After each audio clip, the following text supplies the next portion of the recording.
संविधान खतरे में है इसके बारे में कोई टिप्पणी न करे। इसका मतलब क्या है? चुनाव आयोग को कोई अधिकार क्षेत्र नहीं है कि वो निर्णय करे कि आप क्या बोलते हैं, मैं क्या। इलेक्शन किसी भी लोकतांत्रिक देश के लिए उत्सव जैसा होता है और वोटर इस पर्व को बड़े उत्साह से मनाते हैं। लेकिन सोचिए, अगर इस उत्सव में कोई बाधा डाले तो ये उत्सव फीका पड़ जाएगा। भारत में इन दिनों ऐसा ही हो रहा है। चुनाव आयोग की निष्पक्षता पर विपक्ष सवाल खड़े कर रहा है।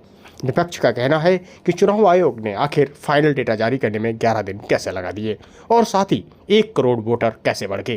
पूरा मामला जानिए देश के सबसे बड़े वकील अभिषेक मनु सिंघवी से। अभिषेक मनु सिंघवी ने जो बताया। और दूसरा पहलू था इनके वक्तव्य में कि साथ साथ एक और चेतावनी दी कि संविधान खतरे में है, इसके बारे में कोई टिप्पणी न करे। इसका मतलब क्या है? चुनाव आयोग को कोई अधिकार क्षेत्र नहीं है कि वो निर्णय करे कि आप क्या बोलते हैं, मैं क्या बोलता हूं, जब तक कि हम एमसी नहीं सकते। आज हम बड़े खुला बोल रहे हैं और बोलते रहेंगे कि भारत की जो अस्मिता है, भारत की जो सोच है, भारत के संविधान के जो मूल तत्व हैं, मूल ढांचे हैं, वो सब खतरे में हैं। वो इसलिए खतरे में है क्योंकि कई ऐसी चीजें हो रही हैं जो हमारे संविधान के बिल्कुल विरुद्ध हैं। तो इस हिदायत में ये लिखा गया है कि ऐसी चीजें जो संविधान पर प्रश्न चिन्ह उठाती हैं, आप नहीं कह सकते। ये दूसरा जो पार्ट है वो किसके फेवर में है, किसके पक्ष में है?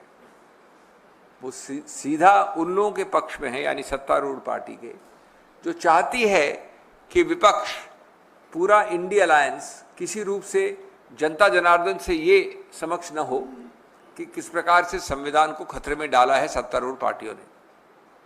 तो उस पर आप कैसे एक रोकथाम लगा सकते हैं? और इधर खुलेआम सांप्रदायिक वक्तव्य आ रहे हैं और आप बराबरी का एक स्टेटमेंट देते हैं।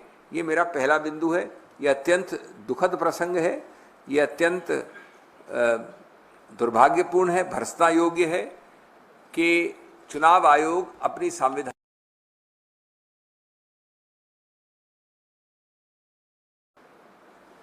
मेरा दूसरा बिंदु है वोटर के जो आंकड़े हैं उनके विषय में। ये उतना ही गंभीर है, उससे शायद ज़्यादा भी गंभीर कह सकते हैं इसको। और इसमें बड़ा मजाकिया चीज़ हो रही है जिसके बारे में मैं आपको बताना चाहता हूं। मैं बात अपनी शुरू करूंगा ये कह के कि चुनाव आयोग को बचा रही है भाजपा, कह रही है कि नहीं है कोई हेरा फेरी। अगर सब कुछ ठीक है, चंगा है, तो क्यों हो रही है वोटर डेटा रिलीज में देरी? इसका क्या औचित्य है? आंकड़ों में हेराफेरी से बढ़ रहे हैं भाजपा के वोट और चुनाव आयोग देख रही है लोकतंत्र का गला होते हुए घोट।